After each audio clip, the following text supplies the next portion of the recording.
Okay, welcome back to Bible Foundation teaching.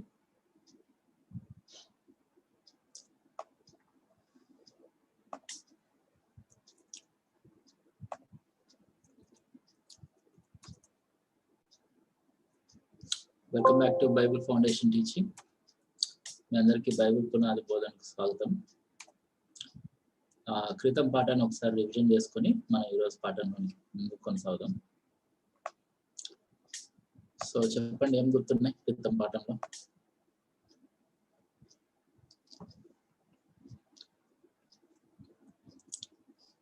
So సైనికులు యేసు ప్రభువును సిలువేయడానికి గొల్గొతా కొండకు తీసుకొని పోయారు కదా. సో వెళ్తున్న మార్గంలో యేసు ప్రభుకి ఉన్నటువంటి వేదన నుంచి తప్పించుకోవడానికి వాళ్ళు బోలం కలిపిన ద్రాక్షరసాన్ని తాగడానికి ఇచ్చారు. అది తాగటం నిరాకరించాడు యేసు ప్రభు. యేసు ప్రభుని తీసుకెళ్లి గొల్గొతా కొండకి తీసుకెళ్లి అక్కడ సిలువకు ఆయన చేతులు పాదములు మేకులతో కొట్టారు.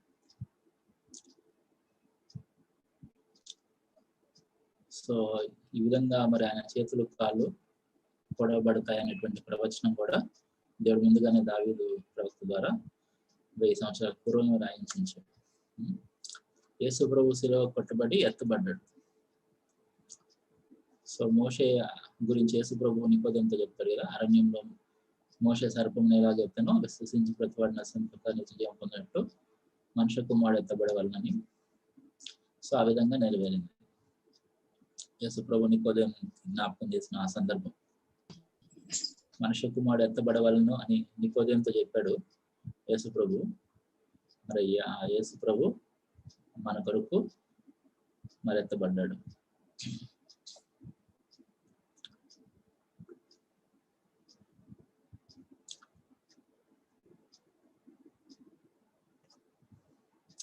యేసు ప్రభు వస్త్రం కొరకు చీట్లు వేసుకున్నారు సైనికులు.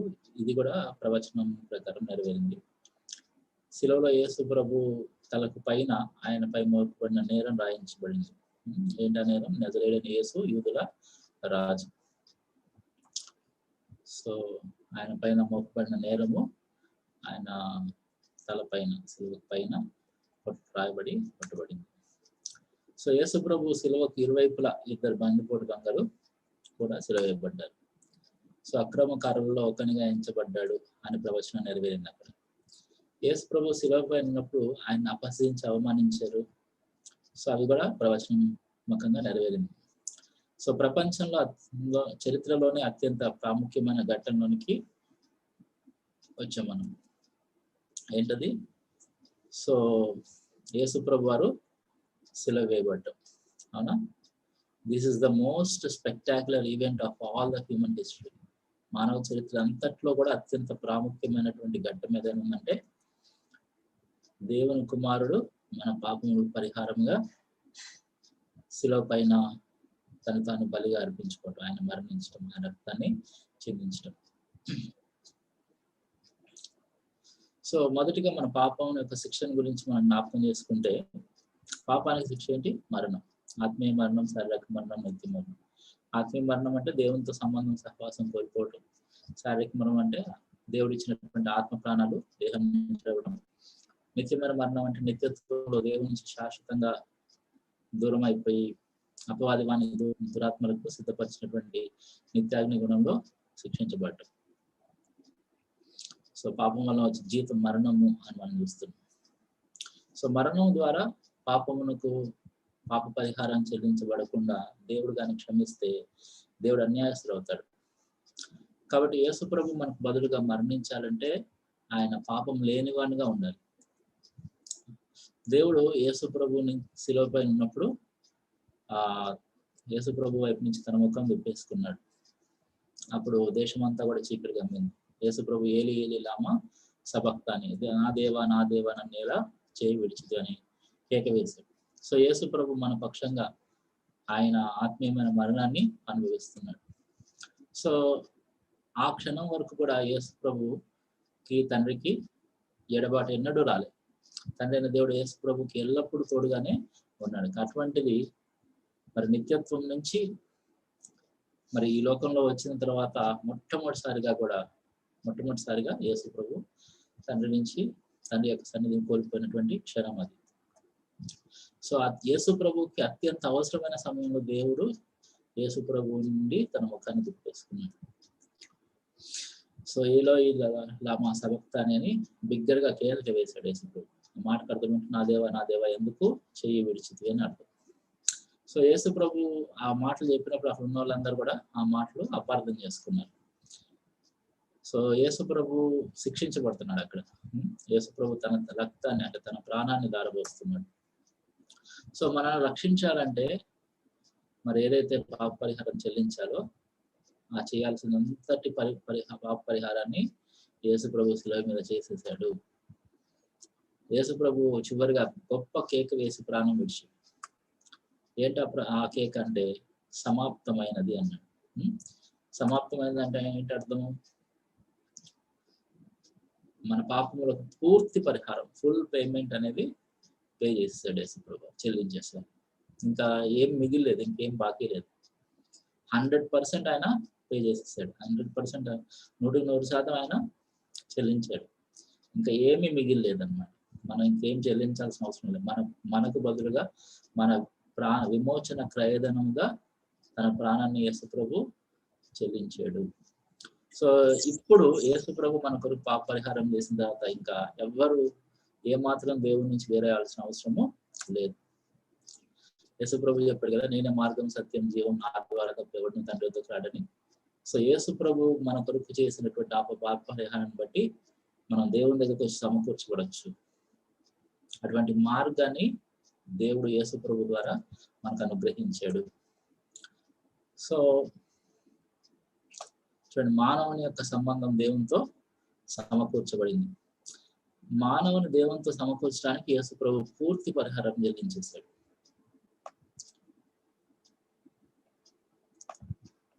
సో సమాప్తమైంది అని యేసు ప్రభు చెప్పిన మాటల్లో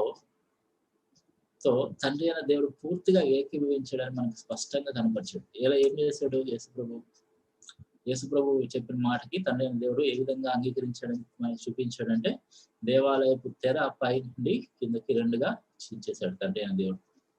సో చాలా దట్టమైన తెర, అది మనం చించాలన్నా కూడా కష్టం. అట్లాంటిది దాని అంతా అదే చిరిగిపోయింది. ఎవరు చించారు? తండ్రి అయిన దేవుడు చించారు. అసలు ఆ తెర ఎందుకు ఉందంటే, పాపి అయిన మానవుడు దేవుడి నుంచి వేరు చేయబడ్డాడు పాపాన్ని బట్టి, దేవునితో సంబంధం సహవాసం కోల్పోయాడు అనటానికి, ఆ సత్యాన్ని చూడటానికి ఆ అడ్డుతెర అనేది గుర్తుగా ఉంచబడింది. సో పైనుండి కిందకి చించబడింది. సో ప్రత్యక్ష గుడారంలో దేవుడు మొట్టమొదటిగా ఈ అడ్డుతెర ఉంచమన్నాడు. దేవాలయంలో కూడా అడ్డుతెర ఉందన్నమాట. సో ఆ దేవాలయంలో అడ్డుతెర దేవుడు చించాడు. సో దేవాలయంలోని అడ్డుతెరను చించడం ద్వారా యేసు ప్రభు చెల్లించిన పరిహారాన్ని బట్టి తండ్రి అయిన దేవుడు పూర్తిగా తృప్తి చెందాడని మనకి చూపిస్తున్నాడు అన్నమాట. సో దేవుడు యేసు ప్రభు మాటతో ఏకీభవిస్తున్నట్టుగా దేవుడు మనకి స్పష్టంగా చూపిస్తున్నాడు. సో ఇప్పుడు యేసు ప్రభు యొక్క బలి ఆఖరి బలియాగం అన్నమాట. ఇప్పుడు యేసు ప్రభు ఆఖరి బలులన్నీ కూడా యేసు ప్రభు యొక్క బలిని సూచిస్తా ఉన్నాయి. అసలైన బలి రాబోతుంది అని చెప్తారు. అసలైన బలిగా, ఆఖరి బలిగా, నిత్యమైన బలిగా యేసు ప్రభు మన కొరకు అప్పగించబడిన తర్వాత ఇప్పుడు ఇంకా జంతువుల బలులు అనేది ఇంకేమాత్రం కూడా దేవుడు కోరట్లేదు. God is satisfied with the one final sacrifice of his son. తన కుమారుని యొక్క ఆఖరి బలియాగం ద్వారా దేవుడు తృప్తి చెందాడు. ఇక పాత నిబంధనలో దేవాలయంలో అర్పించబడేటట్టుగా బలులు అర్పించబడాల్సిన అవసరము ఇంకేమాత్రం కూడా లేదు.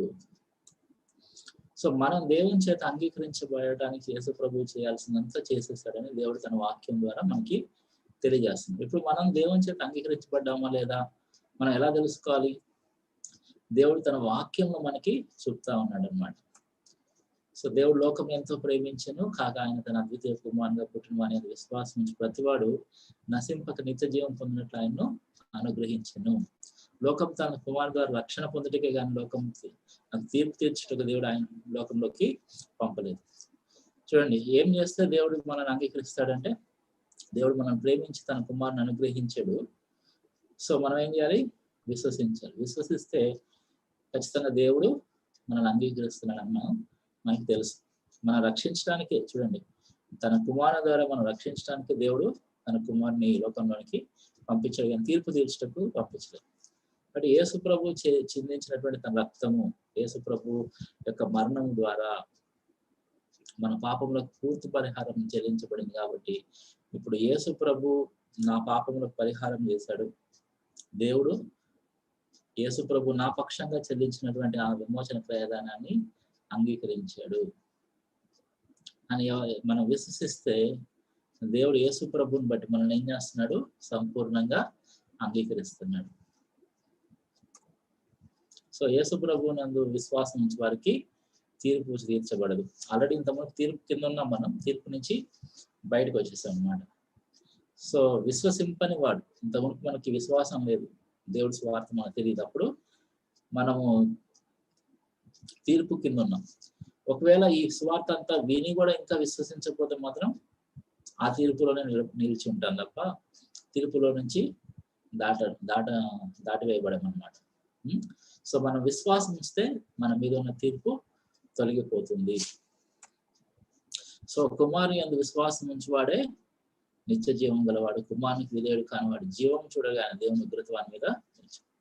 సో దేవుడు మనకు రక్షకులుగా అనుగ్రహించిన యేసుక్రీస్తు ప్రభు అనేటువంటి తన కుమారుని యందు ఆయన మన కొరకు చెల్లించినటువంటి పాప పరిహారం నందు విశ్వాసం ఇస్తే దాన్ని బట్టి దేవుడి చేత మనం అంగీకరించబడతాం. సో ఆ విధంగా కుమారుని యందు విశ్వాసం ఉంచడం ద్వారా దేవుడు మనకు నిత్య జీవాన్ని అనుగ్రహిస్తూ ఉన్నాడు. సో యేసు ప్రభు మరణించినప్పుడు అక్కడ ఉన్నటువంటి ఒక రోమా శతాధిపతి ఇన్ఫ్లుయెన్స్ అయ్యాడు, ప్రభావితం అయ్యాడు. సో యేసు ప్రభు నిజంగా దేవుని కుమారుడని అర్థం చేసుకున్నాడు. సో యేసు ప్రభువుని శిలువ మీద నుంచి దించారు. తర్వాత సో ఘనత వహించిన ధనవంతుడైన అరిమతయి యోసేపు అనే మనుషుని సమాధిలో యేసు ప్రభు దేహాన్ని ఉంచారు. సమాధి అంటే మన దేశంలో ఉన్న సమాధి లాంటిది కాదు. ఇస్రాయేల్ దేశంలో వాళ్ళ ఆ రోజుల్లో సమాధులు అంటే ఒక కొండరాయిలో తొలిపించుకున్నటువంటి ఒక గుహ లాంటిది అనమాట. సో ఆ గుహలో పెట్టి ఈ విధమైనటువంటి ఒక రాయి దొరలిస్తారనమాట. సో యేసు ప్రభుని అరిమతయి యోసేపు యొక్క సమాధిలో ఉంచి ఆ రాయి దొరలించారు. సో యేసు ప్రభు ఎక్కడ సమాధిలో ఉంచబడ్డాడో స్త్రీలు వెళ్ళి చూశారు. అయితే స్త్రీలు మళ్ళీ విశ్రాంతి దినం గడిచిపోయిన తర్వాత మరి అంటే విశ్రాంతి దినానికి పూర్వపు దినము యేసు ప్రభుని ఆ సమాధిలో ఉంచారు. సహజంగా సమాధిలో పెట్టేటప్పుడు మృతదేహానికి చేయాల్సినటువంటి ఆ ఏర్పాట్లన్నీ సిద్ధపాట్లన్నీ చేయలే కాబట్టి వాటిని చేయడానికి స్త్రీలు ఆ విశ్రాంతి దినం గడిచిన తర్వాత ఆదివారం తెల్లవారుజాన వాళ్ళు వచ్చారు సమాధి దగ్గర. వచ్చినప్పుడు ఏం జరిగింది? సమాధి దగ్గర ఉన్నటువంటి సమాధి పైన మూసేసినటువంటి ఆ రాయి దొరలించబడి ఉండటం చూసారు. సమాధిలోనికి వచ్చి చూస్తే అక్కడ ఒక దేవదూత పచ్చివాడు నిలబడి చెప్తా ఉన్నాడు, మీరు సిలువ వేయబడిన నజరేయుడైన యేసుని వెతుకుతున్నారని నాకు తెలుసు, అయితే ఆయన ఇక్కడ లేడు, ఆయన మీతో ఇంత ముందు చెప్పినట్టుగానే తిరిగి లేచాడు అని దేవదూత చెప్తా ఉన్నాడు. సో యేసు ప్రభు మృతుల్లో నుండి తిరిగి లేచాడని దేవదూత స్త్రీలతో చెప్తూ ఏమంటున్నాడు, మీరు ఈ సంగతి వెళ్ళి శిష్యులకు చెప్పండి అంటున్నాడు. దాన్ని మరలా లేస్తానని చెప్పిన విధంగా నిజంగానే యేసు ప్రభు లేచాడు. వెళ్ళి యేసు ప్రభు శిష్యులకి సువార్తను, యేసు ప్రభు తిరిగి లేచాడనే సువార్తను చెప్పండి అని దేవదూత స్త్రీలతో చెప్పాడు. సో యేసు ప్రభు తిరిగి లేచాడు. యేసు ప్రభు మరణించినప్పుడు సమాప్తమైందని యేసు ప్రభు కేక వేసినప్పుడు తండ్రి అయిన దేవుడు ఏకీభవిస్తున్న దాని గుర్తుగా ఆ దేవాలయ పట్టుదల చించేశాడు. సో యేసు ప్రభు తిరిగి లేవడం, యేసు ప్రభు యొక్క పునరుద్ధానం కూడా యేసు ప్రభు దేవుడు కుమారుడు రక్షకుడని మనకు రుజువు చేస్తుంది. ఎలాగా? దేవుడు మనకు యేసు ప్రభుని మృతుల్లో నుంచి లేపడం ద్వారా మనకి స్పష్టంగా చూపిస్తున్నాడు. ఏమని? యేసు ప్రభు మన కొరకు పూర్తి పరిహారం చెల్లించేశాడు అని. చూడండి, ఒక జైల్లో 6 నెలల శిక్ష పడింది అనుకోండి, బయట శిక్ష అంత అయిపోయింది బయటకు వచ్చేది, రిలీజ్ అయ్యేది. అలాగా శిక్ష మొత్తం అనుభవించాడు అని అర్థం అనమాట. విడుదల అయ్యేటప్పుడు కదా, శిక్ష మొత్తం పూర్తిగా అనుభవించేశాడు అని అర్థం. అలాగా యేసు ప్రభు కూడా మన శిక్ష మొత్తం భరించేశాడు అని దేవుడు యేసు ప్రభు యొక్క పునరుద్ధానం ద్వారా మనకి రుజువు చేస్తా ఉన్నాడు. యేసు ప్రభు మన కొరకు చెల్లించినటువంటి పరిహారము, మన కొరకు భరించినటువంటి శిక్ష దేవుడు యాక్సెప్ట్ చేశాడు. ఇంకా యేసు ప్రభు మన కొరకు చెల్లించాల్సింది ఏమీ లేదు. కాబట్టి దేవుడు మృతుల్లో నుంచి యేసు ప్రభుని తిరిగి లేపడం ద్వారా యేసు ప్రభు చెల్లించినటువంటి పరిహారం అనేది పూర్తయిందని దేవుడు మనకు ధృవీకరిస్తున్నాడు. అదొకటి. యేసు ప్రభు యొక్క పునరుద్ధానం మనకి మొదటిగా ఆ సత్యాన్ని నేర్పిస్తుంది. రెండవదిగా చూస్తే యూదులు యేసు ప్రభుని దేవుని కుమారుడిగా అంగీకరించలేదు. నేను దేవుని కుమారుని అని చెప్పడం వల్ల యేసు ప్రభు దేవునితో సమానంగా చేసుకున్నాడు కాబట్టి అది వాళ్ళు ఆయన్ని కేవలం మానవ మాత్రులుగా చూస్తున్నారు, దేవుడిగా చూడట్లేదు. కాబట్టి యేసు ప్రభు మీద దేవదూషణ అనేటువంటి నేరారోపణ చేశారు. అయితే వాళ్ళు ఏదైతే నమ్మలేదో, ఆయన చెప్పింది దేవదూషణ అని చెప్పేసి ఆరోపణ చేసి ఆయనకి మరణశిక్ష విధించేటట్టుగా చేశారో, ఇప్పుడు దేవుడు పునరుద్ధానం ద్వారా ఏం చేశాడంటే వాళ్ళు నమ్మింది తప్పు, యేసు ప్రభు తన గురించి తాను చెప్పుకుందే రైట్ అని దేవుడు రుజువు చేస్తున్నాడు. యేసు ప్రభు యొక్క పునరుద్ధానం ఏం రుజువు చేస్తుంది? ఆయన తన గురించి తాను ఏం చెప్పుకున్నాడో అదే నిజము అని రుజువు చేస్తుంది. ఆయన దేవుని కుమారుడని రక్షకుడని మనకు రుజువు చేస్తుంది. సో యేసు ప్రభు శిలువలో పలికిన మాట, యేసు ప్రభు పునరుద్ధానము, రెండింటిని కూడా దేవుడు మనకు, వాటి ద్వారా దేవుడు మనకు, ఆయన యేసు ప్రభు దేవుని కుమారుడని మనకు అనుగ్రహించిన రక్షకుడని, ఆయన మనకు పూర్తి పరిహారం చెల్లించాడని మనకు రుజువు చేస్తా ఉన్నాడు. సో యేసు ప్రభు మన పక్షంగా మన పాపములకు చెల్లించిన పరిహారాన్ని బట్టి తండ్రి అయిన దేవుడు తృప్తి చెందాడని యేసు ప్రభు పునరుద్ధానం ద్వారా మనకు చెప్తున్నాడు. సో యేసు ప్రభు ఏ పాపం లేనివాడు, ఏ పాపము చేయనివాడు. అయినప్పటికీ మన పాపం కొరకు బాధ్యత తెలుసుకోవడానికి ఇష్టపడి మరణించి తిరిగి లేచాడు. సో మనం క్షమించబడి నిత్య జీవం పొందడానికి యేసు ప్రభు మరణించి తిరిగి లేచాడు. అరణ్యంలో మోషే సర్పం ఎలాగెత్తున అలాగే విశ్వసించి ప్రతివాడు నశింపు నిత్య జీవం పొందినట్లు మనుష్య కుమారుడు ఎత్తబడవాలని యేసు ప్రభు చెప్పినట్టుగా. సో దేవుడు లోకం ఎంతో ప్రేమించారు, కాగా ఆయన తన అద్వితీయ కుమారుగా పుట్టిన వాని విశ్వాసం ప్రతివాడు నశింపక నిత్య జీవం పొందినట్లు ఆయనను అనుగ్రహించింది, యేసుక్రీస్తు ప్రభువును అనుగ్రహించింది. లోకం తన కుమారు ద్వారా రక్షణ పొందుటకే గాని లోకములకు తీర్పు తీర్చకు దేవుడు ఆయన లోకంలోనికి పంపలేదు. ఆయన విశ్వాసం నుంచి వానికి తీర్పు తీర్చబడదు. విశ్వసింపని వాడు దేవుని అద్వితీయ కుమారు నామని విశ్వాసించాడు కనుక వానికి ఇంత మునిపే తీర్పు తీర్చబడేది. సో కుమారుని విశ్వాసం నుంచి వాడు నిత్య జీవం గలవాడు, కుమారుని పేరు కన్నవాడు జీవం చూడగల దేవుని వారి మీద నిలిచి ఉన్నాడు. సో యోహాను 5:24 నా మాట విని నన్ను పంపిన వాడిని విశ్వాసించేవాడు నిత్య జీవం గలవాడు, వాడు తీర్పులోని కాక మరణంలో నుంచి జీవంలోనికి దాటి ఉన్నాడని మీతో నిశ్చయం. సో యేసు ప్రభు చెప్తున్నటువంటి ఈ మాటను బట్టి మనకెంత నిశ్చయత చూడండి. నా మాట విని నన్ను పంపిన వాడిని విశ్వాసించేవాడు నిత్య జీవం గలవాడు, వాడు తీర్పులోనికి రాక మరణంలోని జీవంలోకి దాటి ఉన్నాడు. సో ఈ విషయాలన్నీ కూడా మనం క్రితం పాఠంలో చూసాం. ఈరోజు పాఠాన్ని మనం కొనసాగించుకున్నాం. చూడండి, యేసు ప్రభు మరి పునరుద్ధానం చెందాడు. దేవదూత శ్రీలతో చెప్పాడు.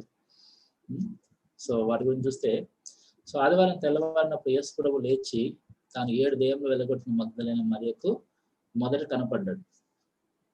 యేసు ప్రభు తిరిగి లేచిన తర్వాత యేసు ప్రభు మరియ కనపడ్డాడు. అయితే సో ఆయనతో యేసు ప్రభుతో పాటు ఉన్న వాళ్ళందరూ, శిష్యులందరూ ఏం చేస్తున్నారు? దుఃఖపడుతూ ఉన్నారు కదా. దుఃఖపడుతున్నప్పుడు ఆమె మగ్దలేన మరియ ఏం చేసిందంటే, ఆమె వెళ్ళి ఆ సంగతి వారికి తెలియజేసింది. కానీ ఆయన బ్రతికి ఉన్నాడని, ఆమె కనపడేనని వాళ్ళు ఆమె చెప్తున్నప్పుడు విని నమ్మలేదు. చూడండి ఎంత విచిత్రమో.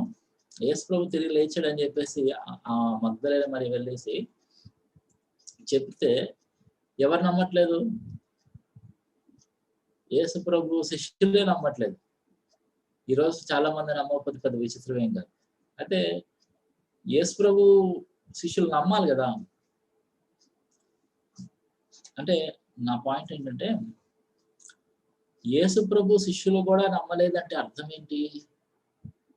అసలు ఎవరు నమ్మేటువంటి విషయం కాదు. ఎవరైనా చచ్చిపోయిన వాళ్ళు లెగిసారంటే తిరిగి బ్రతికారంటే ఎవరైనా నమ్ముతారా? నమ్మితే నిజంగా పిచ్చోళ్ళు అవ్వాల్సింది. కానీ యేసు ప్రభు తిరిగి లేచాడు అనే సంగతి నిజమైతేనే నమ్మాలి కదా. శిష్యులు ఎందుకు నమ్మలేదంటే యేసు ప్రభు తిరిగి లేస్తే మా దగ్గర రావాలి కదా, మాకు కనపడాలి కదా, నీకు కనపడేది అనుకున్నారేమో బహుశా, వి డోంట్ నో. బట్ మొత్తానికి యేసు ప్రభు లేచాడని ఆమె చెప్పినటువంటి సాక్ష్యాన్ని వాళ్ళు నమ్మలేదు. సో తర్వాత ఏం జరిగిందంటే ఇంకొక సన్నివేశంలో శిష్యుల్లో ఇద్దరు ఒక పల్లెటూరుకు నడుచుకుంటూ వెళ్తుంటే యేసు ప్రభు ఒక మారు రూపం గలవాడే వాళ్ళకి ప్రత్యక్షమైన వాళ్ళలో ఒకరుగా నడుస్తూ వారితో పాటు ప్రయాణం చేశారు. అయితే వారు యేసు ప్రభువుని గుర్తుపెట్టారు. తర్వాత వాళ్ళు అలాగా ఆ ఇద్దరు కూడా వెళ్ళి యేసు ప్రభు మాకు కనపడ్డారని మిగతా వాళ్ళకి వచ్చేసి శిష్యులకు వచ్చేసి చెప్తున్నారు. అరే యేసు ప్రభు లేచాడు, మాకు ప్రత్యక్షమయ్యాడు, మాతో పాటు నడిచాడు, మాకు ఎన్నో విషయాలు చెప్పాడని చెప్పి వెళ్ళి చెప్తే అప్పటికీ నమ్మట్లే వాళ్ళు. ఇంకా ఏం జరిగింది చూడండి. ఇద్దరు ఎంఐ అనేటువంటి ఊరికి వెళ్తా ఉంటే ఆ మార్గంలో యేసు ప్రభు వాళ్ళకి ప్రత్యక్షం. వాళ్ళు పోయి శిష్యులు చెప్పారు. సో యేసు ప్రభు మరణం గెలిచి లేచాడని శిష్యులకు ఎంతమంది చెప్తున్నా కూడా ఆ శిష్యులకు నమ్మసక్యంగా అనిపించట్లేదు. ఇట్ ఈస్ అన్బిలీవబుల్ అనుకుంటున్నారు, నమ్మడానికి చాలా కష్టం అనుకుంటున్నారు. అయితే యేసు ప్రభు ఏం చేశాడు, నేరుగా ఆయనే ప్రత్యక్షమయ్యాడు. ప్రత్యక్షమయ్యి వాళ్ళ అపనమ్మకను గద్దించాడు. చూడండి, పిమ్మట 11 మంది శిష్యులు భోజనం చేస్తున్నప్పుడు అలా భోజనాన్ని కూర్చుంటే ఆయన వారికి ప్రత్యక్షమై తను లేచిన తర్వాత తను చూశారు కదా, మగ్దలేన మరియ చూసింది, ఆ అమ్మాయి మార్గంలో వెళ్తున్న ఇద్దరు శిష్యులు చూశారు. వాళ్ళ మాటలు వాళ్ళకి సాక్ష్యం చెప్పారు ఈ శిష్యులకి. వాళ్ళ మాటలు వీళ్ళు నమ్మలేదు కదా, నమ్మనందున వారి అపనమ్మకను బట్టి నిమిత్తము, హృదయ కాఠిన్య నిమిత్తము వారిని గద్దించారు. ఓకేనా? సో చూడండి, యేసు ప్రభు తిరిగి లేగటం మాత్రమే కాదు, యేసు ప్రభు మరే ప్రత్యక్షమాడు, ఆ అమ్మాయి మార్గంలో ఉన్న ఇద్దరు శిష్యులు ప్రత్యక్షమాడు, ఆఖరిగా ఈ 11 మంది శిష్యులు కూడా ప్రత్యక్షమాడు. వాళ్ళు నమ్మనందుకు వారి అపనమ్మకను గద్దించారు. చూడండి, మీ కొరకు నేను సిలువ వేయబడ్డానని యేసు ప్రభు తన చేతులు కూడా చూపిస్తాను. సో తన సజీవుడుగా యేసు ప్రభు తన శిష్యులకు రుజువుపరుచుకున్నాడు. యేసు ప్రభు తిరిగి లేచాడు అంటే ఎవరైనా చూసారా? యేసు ప్రభు తిరిగి లేచిన తర్వాత అంటే చూశారు. యేసు ప్రభు తను సజీవునిగా వారికి కనపరుచుకున్నాడు, రుజువు చేసుకున్నాడు. He proved himself to be alive. So ప్రతి ఒక్కరం కూడా మరి యేసు ప్రభు గురించినటువంటి సువార్త తెలుసుకోవాలని దేవుడు కోరుకుంటున్నాడు. కాబట్టి దేవుడు తన వాక్యంలో మరి మన కొరకు దేవుడు అనుగ్రహించే రక్షకుని గురించినటువంటి, ఆ రక్షకుడు ద్వారా మనకు అనుగ్రహించినటువంటి నిత్య జీవము, ఆ రక్షణను గురించినటువంటి సువార్తను మనకు తెలియజేశాడు. ఆ రక్షకుడు వచ్చాడు, రక్షకుడు మన కొరకు చేయాల్సినంత చేసేసాడు. ఆయన మరణించి సమాజపడితే లేచాడు, తను సజీవుగా ప్రత్యక్షపరచుకున్నాడు. ఈ విషయాలన్నీ కూడా మరి యేసు ప్రభు మన కొరకు చేసిన దాన్ని బట్టి మనం దేవునితో సమకూర్చబడవచ్చు, దేవునితో తిరిగి సంబంధం సహవాసాన్ని పొందొచ్చు, దేవుడి యొక్క ఇచ్చేటువంటి నిత్య జీవాన్ని పొందొచ్చు అనేటువంటి ఈ సువార్తను మనందరం తెలుసుకోవాలని దేవుడు కోరుకుంటున్నాడు. అయితే యేసు ప్రభు ఆఖరిగా శిష్యులకు ప్రత్యక్షమైనప్పుడు మీరు సర్వలోకానికి వెళ్ళి సర్వ సృష్టికి సువార్తను ప్రకటించండి అని చెప్పాడు. సో అలా చెప్పి యేసు ప్రభు భూమి మీద వచ్చినటువంటి పని అంతా నెరవేర్చడం అయిపోయింది కదా. సో యేసు ప్రభు ఆరోహణం వెళ్ళిపోయాడు. చూడండి, ఈ మాటలు వాళ్ళకి చెప్పి యేసు ప్రభు సర్వలోకానికి వెళ్ళి సర్వ సృష్టి సువార్త ప్రకటించండి అనే మాటలు చెప్పిన తర్వాత యేసు ప్రభు ఏం చేశాడు, వారు చూస్తుంటే వాళ్ళ కళ్ళెదుట ఆయన ఆరోహణం వెళ్ళిపోయాడు. అప్పుడు వారి కన్నులకు కనపడకుండా ఒక మేఘం ఆయన్నే కొనిపోయింది అని మనం చూస్తున్నాం. సో యేసు ప్రభు శిష్యులందరి కళ్ళెదుట ఈ లోకంలోకి వచ్చినటువంటి పని అయిపోయింది. ఆయన సిలువేయబడి మరణించి సమాధి తిరిగి లేచాడు, వారికి తాను సజీవుగా ప్రత్యక్షపరచుకున్నాడు, రుజువు చేసుకున్నాడు. ఆయన పని పూర్తి చేసుకొని టాటా బాయ్ బాయ్ అని ఆయన తిరిగి పరలోకానికి వెళ్ళిపోతున్నాడు. సో రక్షకుడు ఈ విధంగా ఆరోహణం అవుతాడు అని ఆయన ఆరోహణం గురించి ఎన్నో సంవత్సరాల కిందటే దేవుడు దావీదు ద్వారా రాయించాడు. ఏం రాయించాడు? కీర్తనలో 68:18 చూస్తే, నీవు ఆరోహణం వెళ్ళిపోయావు, అని ఇక్కడ ఉందా చూసారా, నీవు ఆరోహణం అవుతుంది. సో రక్షకుడు ఒక ఆరోహణం గురించి చెప్పాడు దేవుడు. సో వాళ్ళు ఈ మాటలు చెప్పిన తర్వాత వాళ్ళు చూస్తుండగానే వాళ్ళ కలెదుట ఆరోహణం వెళ్ళిపోయాడు. యేసుప్రభు ఆరోహణం వెళ్ళటం శిష్యులు చూస్తున్నప్పుడు ఇద్దరు వ్యక్తులు వారికి కనపడ్డారు. ఎవరు వాళ్ళు? దేవదూతలు అన్నమాట. వాళ్ళు ఏం చెప్తున్నారు? యేసుప్రభు తిరిగి వస్తాడని చెప్తున్నారు. మీరు ఎలాగైతే యేసుప్రభు మీ కళ్ళెదుట నుంచి వెళ్ళిపోవడం చూసారో అలాగనే తిరిగి వస్తాడని చెప్పి దేవదూతలు శిష్యులతో చెప్తా ఉన్నారు. యేసుప్రభు వచ్చాడు మొదటిసారిగా, ఆయన రెండవసారి మళ్ళీ వస్తాడు. అయితే ఆయన వెళ్తున్నప్పుడు వాళ్ళ ఆకాశం వైపు తేరు చూస్తుంటే తెల్లని వస్త్రాలు ధరించుకున్నటువంటి ఇద్దరు మనుషులు వారి ఇద్దరు నిలిచి, గల్లే మనుషులారా, మీరు ఎందుకు నిలిచి ఆకాశం వైపు చూస్తున్నారు? మీ వద్ద నుంచి పరలోకంలోకి చేర్చుకోబడిన ఈ యేసే ఏ రీతిగా పరలోకంలోకి మీరు చూస్తున్నారో ఆ రీతిగానే ఆయన తిరిగి రావటం వస్తాడు అని చెప్పారు. సో ఎలాగైతే పరలోకంకి వెళ్ళాడో మేఘారుడుగా మేఘాల మీద వెళ్ళాడో అదే మేఘాల మీద మళ్ళీ ఆయన రాబోతున్నాడు. అవునా? సో యేసుప్రభు మళ్ళీ వస్తాడని దేవదూతలు చెప్పారు కదా. యేసుప్రభు కూడా తన గురించి తాను చెప్పుకున్నాడు. ఏది? పిలాతు ప్రధాన యాజకులు ఎదుటిన్నప్పుడు నువ్వు క్రీస్తువేనా అంటే అవును నేనే, మీరు మనుష్య కుమారుని సర్వశక్తిని కృపార్చన కూర్చున్నట్టు ఆకాశ మేఘారుడే వచ్చి చూస్తారు అని యేసు చెప్పాడు చూసారా. ఆ మాటలు ఇక్కడ నెరవేరాయి. సో ప్రకటన గ్రంథం 20:10-11 చూస్తే వారిని మోసపరిచిన అపవాది అగ్నిగంధకము గల గుండంలో పడవేయబడును, అచ్చట అక్రూరము కాబట్టి భక్తులు ఉన్నారు, వారు రాత్రి పగళ్ళు బాధింపబడదురు. మరియు ధవలమైన మహాసింహాసనము దాని యందు ఆసీనుడైన ఒకరిని చూస్తే భూమి ఆకాశం ఆయన సముఖం పారిపోయాను, వారికి నిలువ చోటు కనపడకపోయాను. చూడండి. సో ఈరోజు ఫాస్ట్ చెప్పేస్తున్నానా? రైట్. సో యేసు ప్రభు ఆయన పరలోకంలో దేవుని వ్యతిరేకంగా లూసిఫర్ పాపం చేశాడు కదా. లూసిఫర్ వాళ్ళ దురాత్మలు దేవునికి వ్యతిరేకంగా పాపం చేశాడు. దేవుడు ఏం చేశాడు? వాళ్ళని పరలోకం నుంచి గెంటి వేశాడు. గెంటి వేసిన తర్వాత వారికి తీర్పు విధించి వారి కొరకు నరకం అనేది సృష్టించాడు. నరకాన్ని ఎవరి కోసం సృష్టించాడు?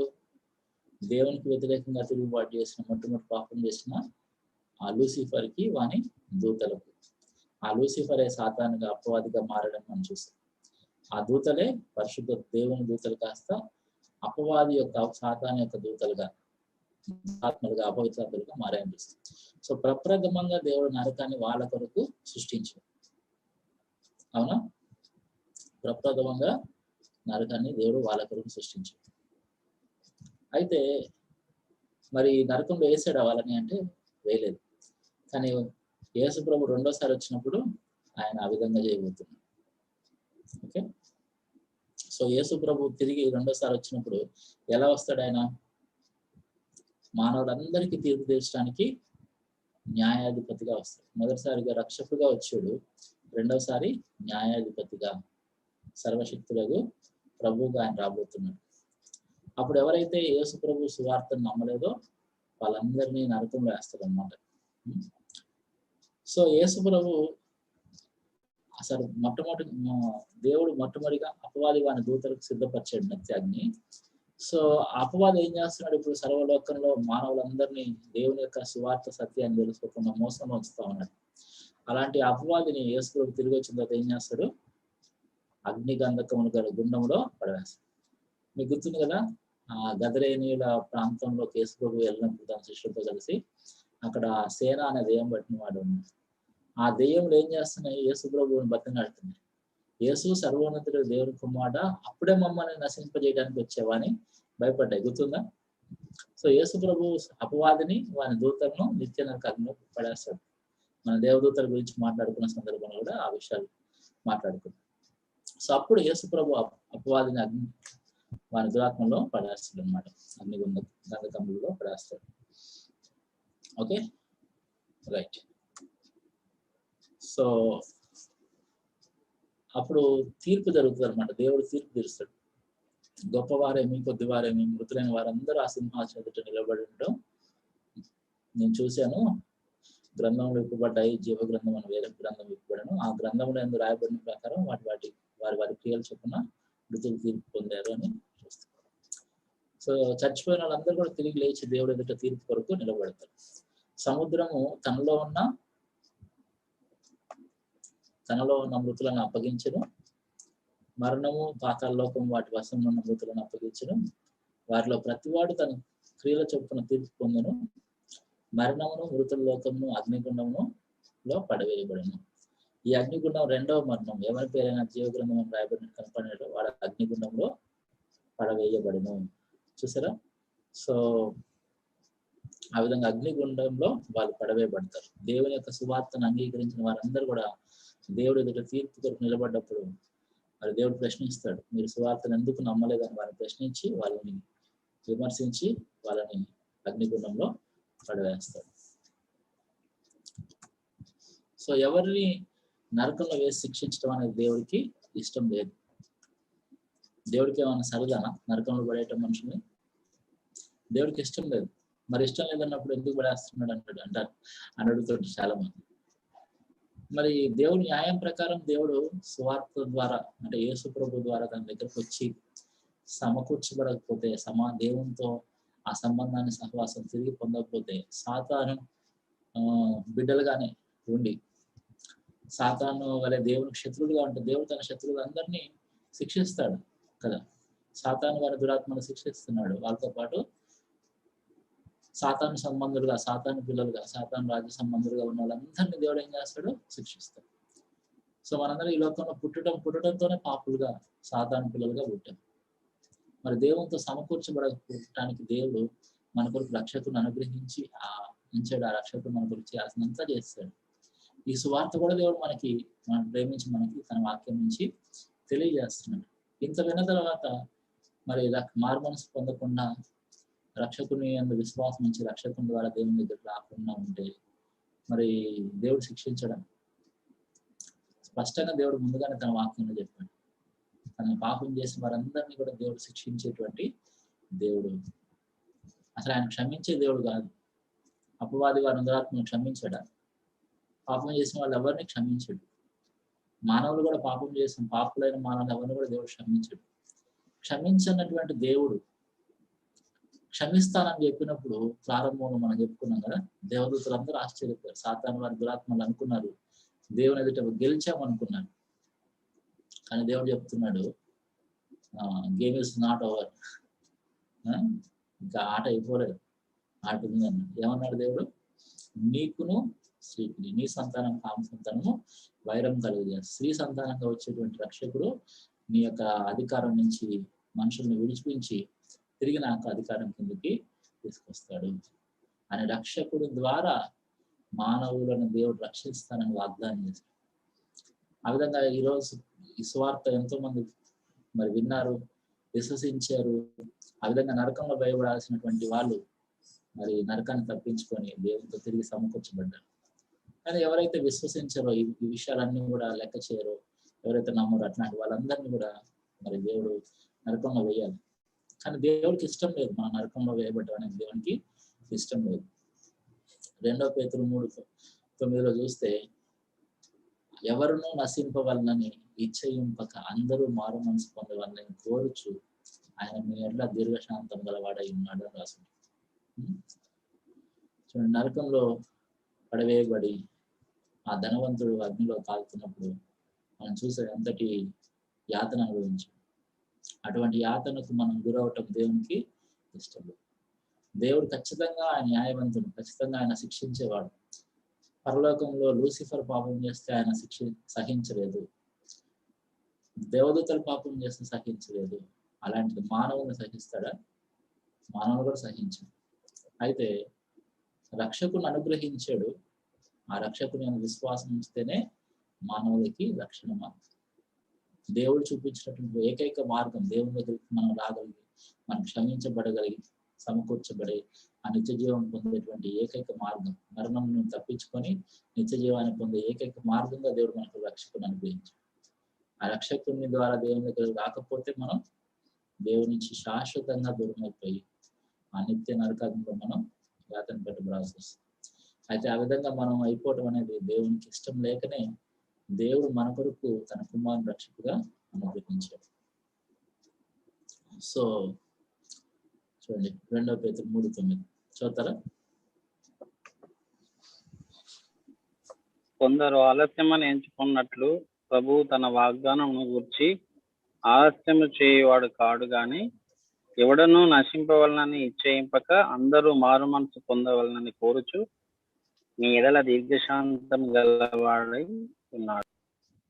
రైట్, చూడండి, మీ ఎడల దీర్ఘశాంతం గలవాడై. 2000 సంవత్సరాల క్రితం యేసు ప్రభు మరి పరలోకానికి వెళ్ళిపోయాడు, ఆరోహంగా వెళ్ళిపోయాడు. ఆయన తిరిగి వస్తానని చెప్పాడు. ఇంతకాలం మరి ఎందుకు ఆలస్యం చేశాడంటే మన ఈ స్వార్థ విని యేసు ప్రభు ద్వారా దేవుని దగ్గరికి వచ్చి దేవుని క్షమాపణ, దేవునితో సమకూర్చబడటము, దేవుడిచ్చే నిత్య జీవాన్ని పొందాలని.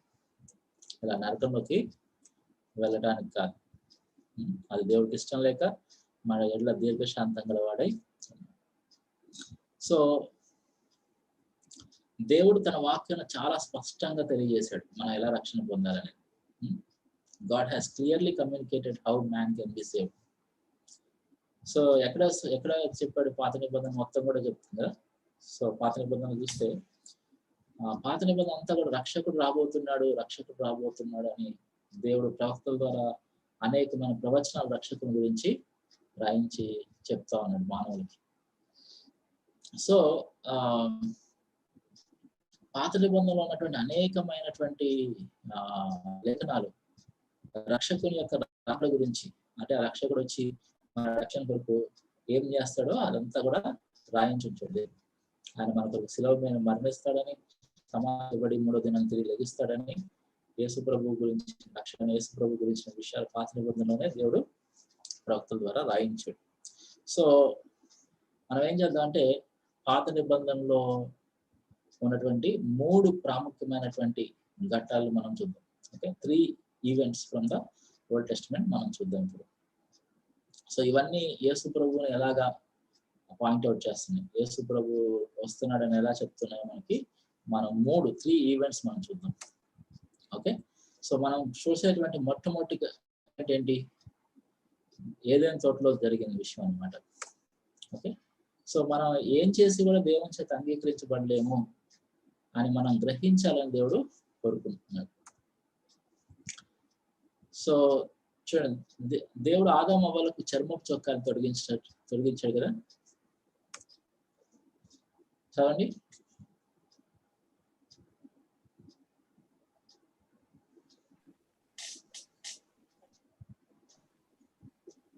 సిస్టర్ వినపడలేదు సిస్టర్. దేవుడైన యెహోవా ఆదామునకును అతని భార్యకును చర్మపు చొక్కాయలను చేయించి వారికి తొలగించాను. ఓకే, సిగ్నల్ స్లో ఉన్నట్టుంది.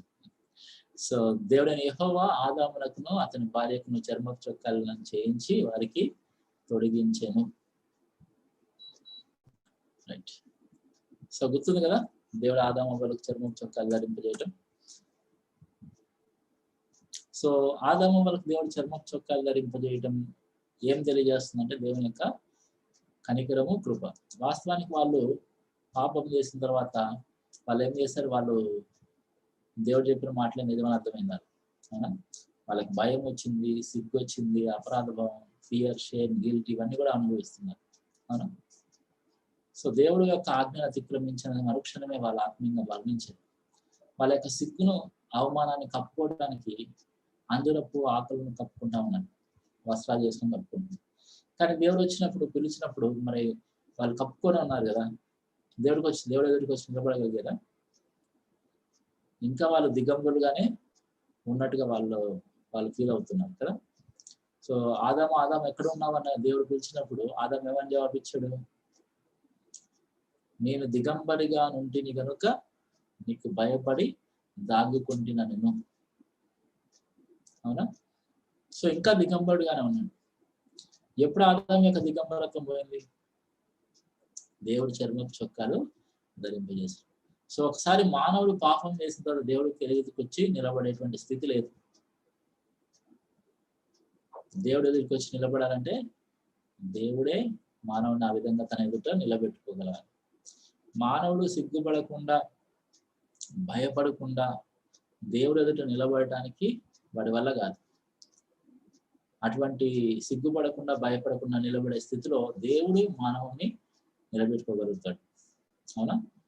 సో దేవుడు చర్మపు చొక్కాలు ధరింపజేసి మానవుని యొక్క సిగ్గంతా తొలగించాడు, భయం అంతా తొలగించాడు, ఆయన యొక్క ప్రేమను చూపించాడు.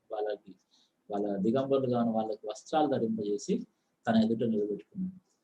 అప్పుడు మాత్రమే వాళ్ళు తలెత్తుకొని నిర్భయంగా సిగ్గుపడాల్సిన అవసరం లేకుండా ఆయన ఎదుట నిలబడగలిగారు. మరి ఆ విధంగా వాళ్ళని ఆ స్థితిలో పెట్టడం అనేది దేవుని యొక్క కనికరము, కృప. సో దేవుని కనికరం ఏంటి అంటే పాపం చేసిన వాళ్ళని వెంటనే నరకంలో ఎత్తిపడేయాలి. అవునా? దేవుడి ఎదుట కేవలం శిక్షకు మాత్రమే తగిన వాళ్ళు, దేవుడి యొక్క నరకానికి మాత్రమే వాళ్ళు తగిన వాళ్ళు. వాళ్ళని శిక్షించకపోగా వాళ్ళని ఏం చేశాడు? సిగ్గుపడకుండా, భయపడకుండా తన ఎదుట నిలబెట్టుకోవటానికి వాళ్ళకి చర్మపు చొక్కాలను ధరింపజేశాడు. అంటే వాళ్ళు దేనికి అర్హులో, అంటే ఆ శిక్షకు అర్హులైనటువంటి వాళ్ళకి ఆ శిక్ష ఇవ్వలేదు. అది ఆయన కనికరము. దేని అర్హులు కాదో, అంటే ఆయన ఆ విధంగా చర్మపు చొక్కాలు ధరింపజేసి భయపడాల్సిన అవసరం లేకుండా, సిగ్గుపడాల్సిన అవసరం లేకుండా ఆయన ఎదుట నిలబడే స్థితి వాళ్ళకి అసలు దానికి అర్హత లేదు. ఆయన కూడా వాళ్ళకి చర్మపు చొక్కాలు ధరింపజేసి ఆయన ఎదుట నిలబెట్టుకున్నాడు కదా, అది ఆయన యొక్క కృప. దేనికి వాళ్ళ అర్హులు కాదో అది వాళ్ళకి దేవుడు అనుగ్రహించాడు. అయితే ఆ చర్మపు చొక్కాలు ఎలా వచ్చినాయి అంటే ఆయన గొర్రెపిల్లను వధించడం ద్వారా ఆ వధింపబడిన గొర్రెపిల్ల యొక్క చర్మంతో వాళ్ళకి చర్మం చొక్కాలు ధరింపజేశాడు. అంటే వారు ఆ విధంగా దేవుడి ఎదుట దిగంబరత్వం లేకుండా వస్త్రము ధరించి వారుగా నిలబడటానికి ఒక జంతువు వధించబడింది. ఒక ఏ పాపము ఎరగనటువంటి ఒక జంతువు మరణించాల్సి వచ్చింది. సో దేవుడు వధించినటువంటి ఆ గొర్రెపిల్ల దేనికి గుర్తుగా ఉందంటే మన కొరకు వధింపబడినటువంటి దేవుని గొర్రెపిల్ల, లోక పాపం మోసుకుని దేవుని గొర్రెపిల్ల అని యోహాను చెప్పాడు కదా రక్షకుడి గురించి. ఆ రక్షకుని మన కొరకు మరి మనం దేవుడి ఎదుట సిగ్గుపడకుండా ధైర్యంగా నిలబడటానికి మన కొరకు రక్షకుడు మన పాపం కొరకు పరిహారాన్ని చెల్లించింది. ఓకేనా? సో శిలువ పైన యేసు ప్రభు మన కొరకు మరణించడం అనేది, దాని గురించి దేవుడు ప్రారంభంలోనే, అంటే ఆదాము వాళ్ళ కొరకు చర్మపు చొక్కాలను అనుగ్రహించడానికి వధించబడినటువంటి గొర్రెపిల్లలు మనకి రక్షకుడిని జ్ఞాపకం చేస్తాం. ఓకేనా? రైట్. సో ఆదాము వాళ్ళ యొక్క సొంత ప్రయత్నాలు దేవుడు ఎదుట చెల్లలేదు. దేవుడు చర్మ చొక్కాలు ధరింపజేసి తన ఎదుట వారిని నిలబెట్టుకున్నాడు. రైట్. సో యెషయా గ్రంథము 64వ అధ్యాయము 6వ వచనం చదవండి.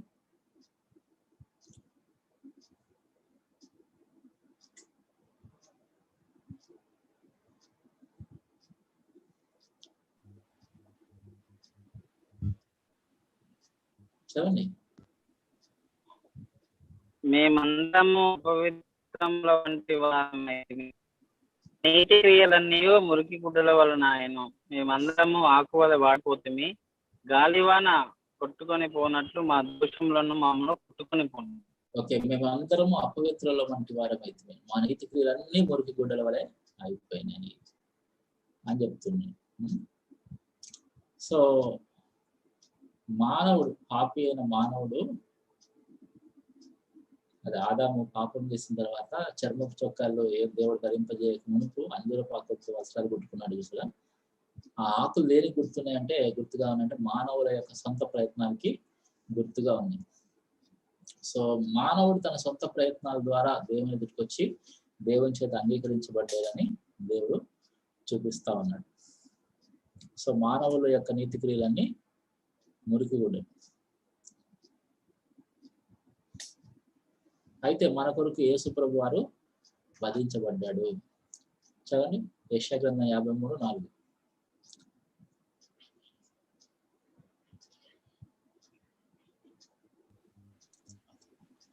నిశ్చయముగా అతడు మన రోగములను భరించెను, మన వ్యసనములను వహించెను. అయినను ముత్తబడిన వానిగాను, దేవుని వలన బాధింపబడిన వానిగాను, శ్రమనొందిన వానిగాను మనం అతన్ని ఎంచితిమి.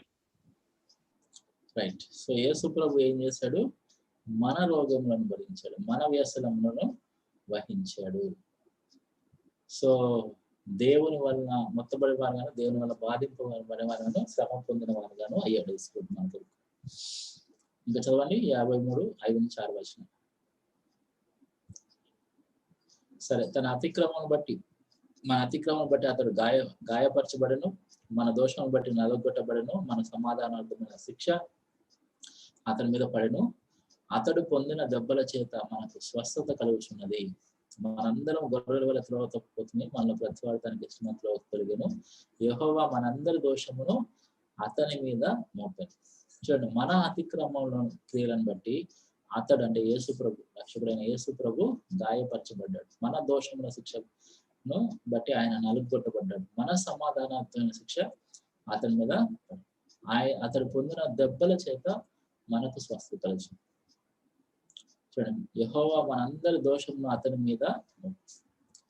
సో ఆ పాత నిబంధనలో, ఆ ప్రారంభంలో ఆదాము వల్ల వచ్చినటువంటి సందర్భంలో వారి చర్మపు చొక్కాలు ధరింపజేయడానికి దేవుడు వధించినటువంటి ఆ గొర్రె పిల్ల రక్షకుడికి గుర్తుగా ఉంది. అవునా?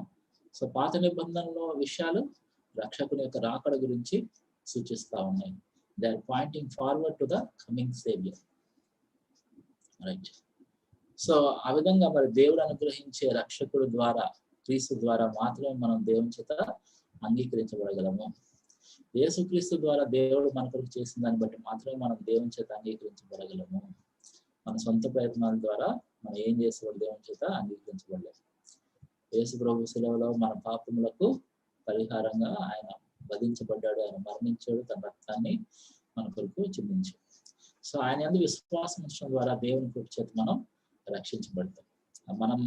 మనం చేసేది ఏం, మన సొంత ప్రయత్నాలు ఏమి కాదు, అది దేవుని యొక్క వరం. మనం ఏదో బైబుల్ చదువుతున్నాం, చర్చకొచ్చి ప్రార్థన చేస్తున్నాం, మనం చేసే భక్తి కార్యాల వల్ల కాదు, అది క్రియల వల్ల కలిగేది కాదు. కాబట్టి అతిశయం లేదు. సో మనం విశ్వాసం ద్వారా దేవుని కృప చేత మాత్రం రక్షణ పొందుతాం. సో మనం చూడబోయే రెండవ ఘట్టం ఏంటది? దేవుడు నోవాహును ఓడగట్టమని ఆజ్ఞాపించాడు కదా, దాని గురించి అన్నమాట. సో వన్ వే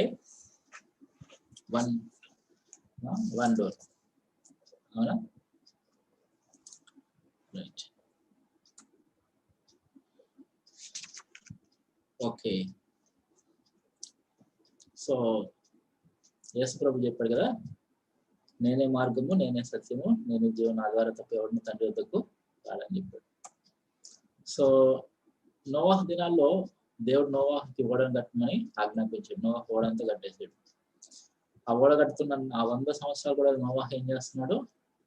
తన తరం ప్రజలకి చెప్తున్నాడు, దేవుడి యొక్క తీర్పు రాబోతుంది, జలప్రలయం రాబోతుంది, మీరు మారుమనసు పొంది దేవుని తిరగండి, దేవుని విశ్వాసం ఉంచండి అని ప్రకటించాడు. అవునా? సో ఆ రోజు మరి అంతటి మీదకి రాబోయే దేవుని యొక్క తీర్పు, శిక్ష, ఆ జలప్రలయం నుంచి రక్షించబడటానికి ఎన్ని ఓడలు ఉన్నాయి?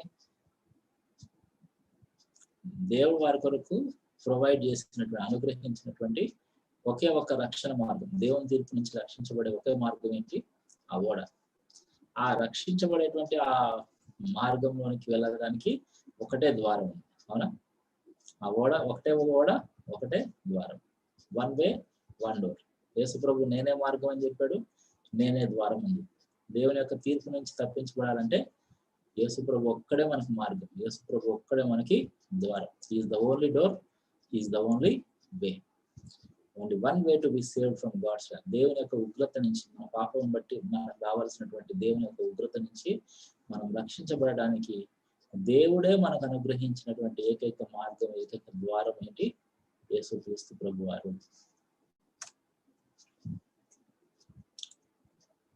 సో మనం చూడబోయే మూడవ ఘట్టం ఓకే, మూడో ఘట్టం ఏంటిది? ఐగుప్తులో ఇశ్రాయేల్ యొక్క తొలిచూలు పిల్లలు దేవుడు కాపాడాడు కదా. ఎలా కాపాడాడు?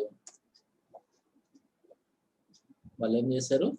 మోషే ద్వారా దేవుడు వాళ్ళకి ఆజ్ఞాపించిన విధంగా ఆ గొర్రె పిల్లని వధించి వారి ద్వారబంధంలో దాని యొక్క వధింపబడిన గొర్రె పిల్ల యొక్క రక్తాన్ని తీశారు. ఓకే, సో ఆఖరి తెగులు కదా, ఐగుప్తులో మీద 10 తెగులు కురిపించబడ్డాయి. ఆఖరి తెగులు అయినటువంటి మరి తొలిచూలు మగపిల్లలందరినీ దేవుడు సంహరిస్తా అన్నాడు ఐగుప్తులో. అయితే ఇశ్రాయేలీల తొలిచూలు మగపిల్లలు సంహరించబడకుండా మరి దేవుడు ఇచ్చేటువంటి ఆ తీర్పు నుంచి తప్పించుకోవడానికి దేవుడు మోషే ద్వారా ఆ తప్పించుకునే మార్గాన్ని తెలియజేశాడు. ఏంటి ఆ మార్గము? గొర్రె పిల్లను వధించి వారి ద్వారబంధాలకి దాని యొక్క రక్తాన్ని పూయాలి.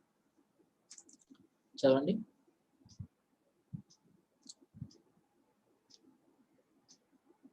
సో ఆ రాత్రి నేను ఐగుప్తు దేశం సంచరించి ఐగుప్తు దేశం అందరి మనుషులలోనేమి జంతువులలోనేమి తొలి సంతతి అంతయు హతం చేసి ఐగుప్తు దేవతలందరికీ తీర్పు తీర్చదును, నేను యెహోవాను అన్నాడు దేవుడు. సో మీరున్న ఇళ్ల మీద ఆ రక్తం మీకు గుర్తుగా ఉండును. నేను ఆ రక్తం చూసి మిమ్మల్ని నశింపచేయక దాటిపోయేదను. నేను ఐగుప్తు దేశం పాడు చేయుచుండగా మీరు మిమ్మల్ని సంహరించే తెగులు మీ మీదకి రాదు అని దేవుడు చెప్పాడు. అవునా? సో వాళ్ళు ఏం చేయాలి? ఏ లోపం లేని నిర్దోషమైన గొర్రె పిల్లను ఇశ్రాయేలు ప్రజలు తీసుకోవాలి. వాళ్ళు తీసుకొని ఏం చేయాలి? 10వ దశమి నాడు ఆ నెల 10వ రోజు తీసుకొని 14వ రోజు సాయంత్రం దాకా వాళ్ళ దగ్గర ఉంచుకోవాలి. సో ఈ 4 రోజులు అబ్జర్వేషన్ ఉంచాలి. దాంట్లో ఏ లోపము, ఆ గొర్రె పిల్లకి ఏ లోపం ఉండకూడదు, ఏ రోగం ఉండకూడదు, ఏ గాయం ఉండకూడదు, ఏ వంకర టింకర్ ఉండకూడదు. అది పుష్టిగా ఆరోగ్యవంతంగా ఏ లోపం లేనిదిగా ఉండాలి. సో 7 దినములు పులియని రొట్టెలు తినవలను. మొదటి దినం ఇందులో ఈ రిఫరెన్స్ కొంచెం రాంగ్ ఉంది. ఓకే, పులియని రొట్టెల గురించి అక్కడ రాయబడింది. సో ఇశ్రాయేలీలు గొర్రె పిల్ల యొక్క ఎముకల్లో దేన్ని కూడా విరవకూడదు. యేసు ప్రభు శిలువ మీద ఉన్నప్పుడు ఏం జరిగింది? ఆయన మరణించిన అందరికంటే త్వరగా శిలువ వేయబడిన తనతో పాటు ఇద్దరికంటే ముందుగా యేసు ప్రభు మరణించాడు ఆల్రెడీ. పెద్ద కేక వేసి ప్రాణం విడిచిన చూస్తాం. అవునా? వాస్తవానికి ఆ శిలువ వేసిన తర్వాత ఆ శిలువ మీద ఎంతో టార్చర్ అనుభవించి మెల్లగా చనిపోతారనమాట. కొన్ని రోజులు పడుతుంది యాక్చువల్గా. అయితే యూదులు ఏం చేశారు? ఆయన త్వరగా దించేసేయాలన్నారు. ఎందుకు? మరుసటి దినం విశ్రాంతి దినం కాబట్టి ఆ విధంగా అక్కడ ఉండకూడదు అని చెప్పేసి అనుకుంటారు. అయితే వాళ్ళ యేసు ప్రభు ముందే మరణించాడు. సో యేసు ప్రభు మరణించాడో లేదో చెక్ చేసుకోవడానికి సైనికుడు పంపిస్తే ఆ సైనికుడు వచ్చి ఆయనతో కూడా శిలువ వేయడం, మొదటి వాడిని కాళ్ళను, రెండవ వాడిని కాళ్ళను విడగొట్టారు. వాళ్ళు చనిపోలేదు. చనిపోకపోతే వాళ్ళ కాళ్ళు ఇలా కొట్టేసరికి ఇలా వేలాడతారు కదా, ఇలా వేలాడుతుంటారు కదా, కాళ్ళ మీద సపోర్ట్ తీసుకొని వేలాడుతూ గాలి పీల్చుకుంటారు. కాళ్ళు విరగొట్టారు అనుకోండి, ఇంకా సపోర్ట్ తీసుకొని లేచి ఊపిరి తీసుకోవడానికి కుదరదు. కాబట్టి కాళ్ళు విరగొట్టేస్తే ఇంకా వాళ్ళు చచ్చిపోతారు అనమాట. ఊపిరి తీసుకోలేని స్థితిలో వాళ్ళు చనిపోతారు. అయితే యేసు ప్రభు దగ్గరకు వచ్చేసి ఆ సైనికుడు యేసు ప్రభుని చూస్తే అంతకు మునిపే ఆయన చనిపోయాడు అని చెప్పి చూసి ఆయన కాళ్ళు విరగొట్టాడు. చూడండి, పస్కా విషయంలో దేవుడు ఏదైతే పెట్టాడో అది ఎగ్జాక్ట్ గా యేసు ప్రభులో నెరవేరుతుంది. ఏంటది? ఆ పస్కా పశువు యొక్క ఎముకలో ఏది విరగొట్టబడకూడదు అని దేవుడు చెప్పించాడు కదా మోషేతో. యేసు ప్రభు మనకు పస్కాగా ఉన్నాడు. మన కొరకు పస్కాగా ఆయన మరణించాడు. తన శిష్యులతో ఆఖరిగా పస్కాను ఆచరించే సందర్భంలో యేసు ప్రభు అన్నాడు, ఇది నా శరీరం. అంటే పస్కా పశువు గురించి దేవుడు ఏదైతే చెప్పాడో ఆ పస్కా పశువు ఎవరిని సూచిస్తుంది అంటే నన్ను సూచిస్తుంది. ఐగుప్తు అంతటి మీద రాబోయేటువంటి ఆ ద్రోహం అంతటి మీద రాబోయే తీర్పు నుంచి తప్పించుకోవడానికి, మీకు తప్పించుకునే మార్గంగా ఏ విధంగా పస్కా పశువు వధించబడిందో ఆ విధంగా మీ కొరకు వధించబడబోతున్నా, విరగొట్టబడబోతున్నా, నా రక్తాన్ని చిందించబోతున్నా నైస్పోయి చెప్పాడు.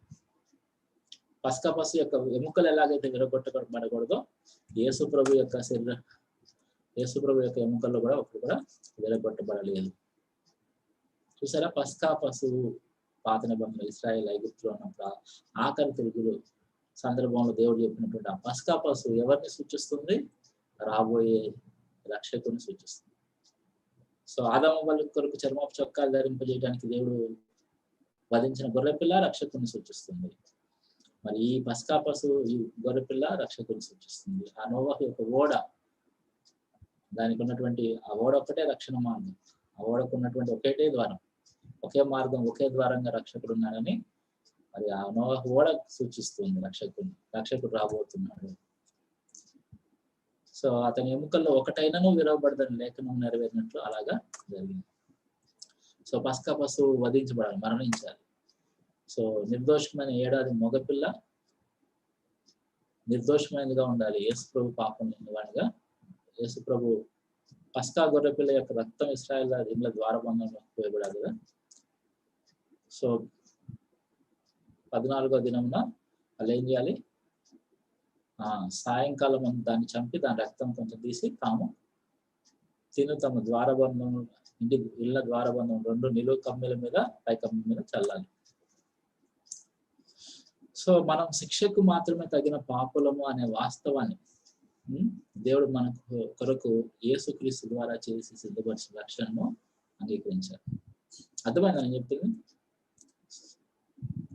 సో ఎలాగైతే పస్కా పశువు వధించబడుతుందో, దాని యొక్క ఎముకలు ఒకటి కూడా విరవబట్టబడకూడదో, అలాగే యేసు ప్రభు మన కొరకు వధించబడ్డాడు, తన రక్తాన్ని చిందించాడు, ఆయన ఎముకలు ఒకటి కూడా విరవబడలేదు. సో యేసు ప్రభుకి సూచనగా ఆ పస్కా పశువు. మరి ఆ విధంగా ఈ 3 విషయాలు మనం చూస్తున్నాం కదా. ఏది?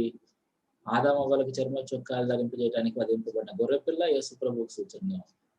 నోవహు ఓడ యేసు ప్రభు సూచనగా ఉంది. ఐగుప్తులో పస్కా పశువు యేసు ప్రభు సూచనగా ఉంది. రక్షకుడు రాబోతున్నాడు అని రక్షకుడు గురించి పాత నిబంధనలు అనేక విషయాలు ఉన్నాయి. జస్ట్ మూడు సందర్భాలు మనం చూస్తాం. మరి ఆ విధంగా రక్షకుడు వచ్చాడు, రక్షకుడు మన కొరకు చేయాల్సినదా చేస్తాడు. సో వాస్తవానికి మనం పాపులంగా, మనము శిక్షకు మాత్రమే తగిన పాపులం. సో ఈ వాస్తవాన్ని మనం ఒప్పుకొని దేవుడు మన కొరకు మరి రక్షకుడు అనుగ్రహిస్తానని చెప్పాడుగా పాత గురించి. రక్షకుడు వస్తాడని. ఇప్పుడు రక్షకుడు వచ్చాడు, రక్షకుడు చేయాల్సినంత చేశాడు. యేసు ప్రభు మన కొరకు శిలువలో పూర్తి పరిహారం చెల్లించి మరణించి సమాచేయబడి తిరిగి లేచాడు. ఇప్పుడు యేసుక్రీస్తు ద్వారా దేవుడు రక్షకుడి ద్వారా ఏం చేస్తాడు? మన కొరకు ఆయన రక్షణను సిద్ధపరిచి, సో దేవుడు ప్రొవైడ్ చేసినటువంటి ఆ రక్షణను, దేవుడు సిద్ధపరిచినటువంటి ఆ రక్షణను మనం ఏం చేయాలి? అంగీకరించాలి. ఆయన విశ్వాసం ఉంచడానికి తీర్పు, విశ్వాసం ఉంచని వానికి దేవుని అద్వితీయ కుమారునామం విశ్వాసం ఉంచలేదు కనుక వానికి ఇంత ఉనిపై తీర్పు తీర్చబడింది. ఇందాక మనం చెప్పుకున్న మాటలేవని, కుమారుని విశ్వాసం నుంచి వాడు నిత్య జీవం గల వాడు, కుమారుడికి విధేయుడు కానీ వాడు జీవం చూడడు కానీ దేవుని ఉగ్రత వాటి మీద నిలిచి ఉంది. So this is the gospel. ఇది సువార్త. ఈ సువార్తను మనం నమ్మటం అనేది అత్యంత ప్రాముఖ్యమైన విషయం. The most important thing in our life. మన జీవితంలో అత్యంత ప్రాముఖ్యమైన విషయం ఏంటంటే ఈ సువార్తను విని అర్థం చేసుకొని నమ్మటం. ఓకే. సో మనకి ఇంతకుముందు చూసాం కదా, ఇంతకుముందు పాఠాల్లో ధనవంతుడు లాజరు గురించిన ఉపమానం కదలంటే అది కథ, దాన్ని విన్నాం కదా. ధనవంతుడు లాజరు. సో ఆ సందర్భంలో మరి ధనవంతుడికి భూమి మీద ఉన్నంత వరకు కూడా దేవుడి విషయాలు లెక్కలేదు. కానీ చచ్చిపోయిన తర్వాత రియాలిటీస్ ని ఎదుర్కోవాల్సి వస్తుంది, వాస్తవాన్ని ఎదుర్కోవాల్సి వస్తుంది. అవునా? ఈరోజు మానవులు ఎన్నో మాట్లాడుతుంటారు. మాట్లాడండి. ఒకరోజు ఈ లోకంలో చనిపోయే రోజు వస్తుంది. చనిపోయిన తర్వాత బైబిల్లో విషయాలన్నీ కూడా వాస్తవం అని, ఆ వాస్తవాన్ని ఎదుర్కొనే రోజు వస్తుంది, ఆ క్షణం వస్తుంది. చూడండి, ధనవంతుడు అదే పని చేశాడు. భూమి అయినంత వరకు దేవుడిని కానీ తన పాప స్థితిని బట్టి దేవుని నుంచి వేరైన స్థితిలో ఉన్నాడు, దేవునితో సమకూర్చబడాలి, దేవుడు రక్షకుని వాగ్దానం చేసి ఈ విషయాలు ఏవి కూడా మంటబట్టలే. చనిపోయిన తర్వాత అగ్నిజ్వాలలో యాతన పట్టుబడుతూ మరి అక్కడ తను మరి ఆ విధంగా స్థితి నుంచి తప్పించుకునే మార్గం లేదని తెలిసింది. భూమి మీద ఉన్నటువంటి తన సహోదరుల గురించి ఆలోచిస్తా ఉన్నాడు. అప్పుడు అక్కడ అబ్రహాం ఏమన్నాడు, మోషే ప్రవక్తలు చెప్పిన మాటలు వాళ్ళు వినకపోతే మృతుల్లో నుండి లేచినా కూడా వాళ్ళు నమ్మరు అని చెప్పి. చచ్చిపోయిన వాళ్ళు వచ్చేసి నరకాన్ని చూసి వచ్చి అక్కడ యాతన పడి వచ్చి మనకి చెప్పాల్సిన అవసరం లేదు.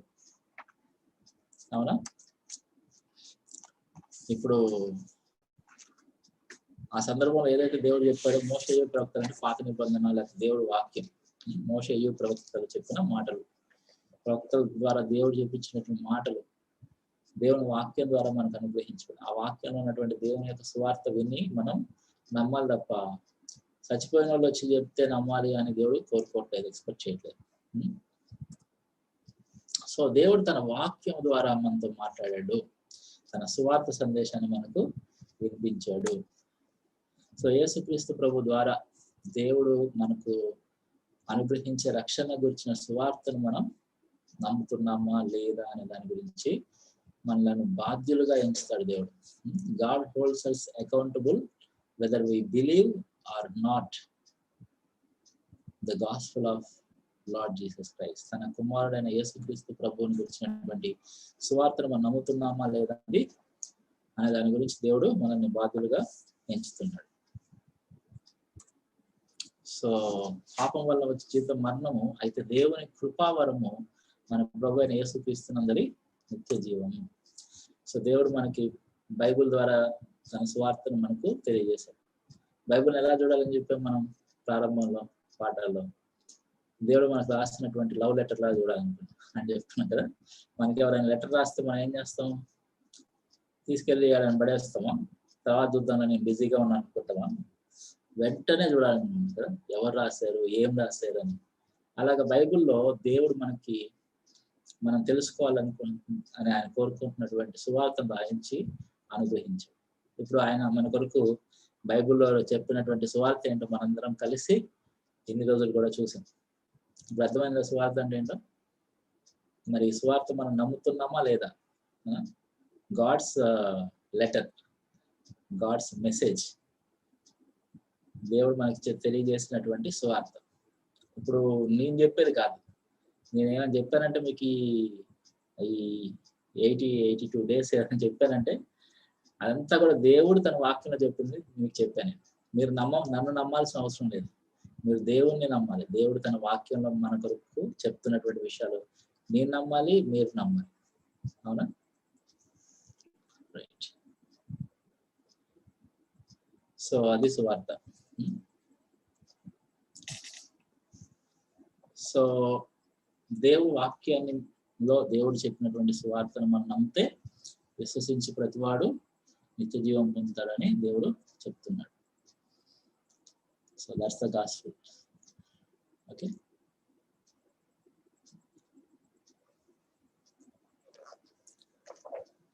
బ్రదర్ మోహన్ అన్నా లైవ్ స్టాప్ చేస్తారా?